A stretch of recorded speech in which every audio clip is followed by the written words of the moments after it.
In this video, I'm going to show you how to fix Roblox game client is not responding. First thing you want to do is find Roblox player. So this is the one. Right click on it and go to properties, and here you want to go to compatibility, run this program in compatibility mode, and here disable these full screen optimization and run this program as an.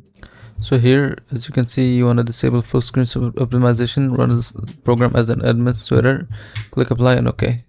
Once you're done, see if this fixes your issue.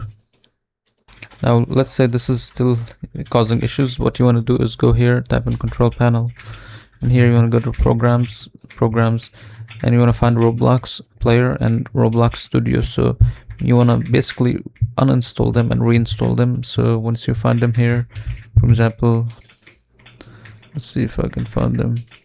As you can see, here's Roblox player. So you just right click uninstall, and once you uninstall the studio and everything Roblox, just reinstall it, and hopefully this fixes your issue.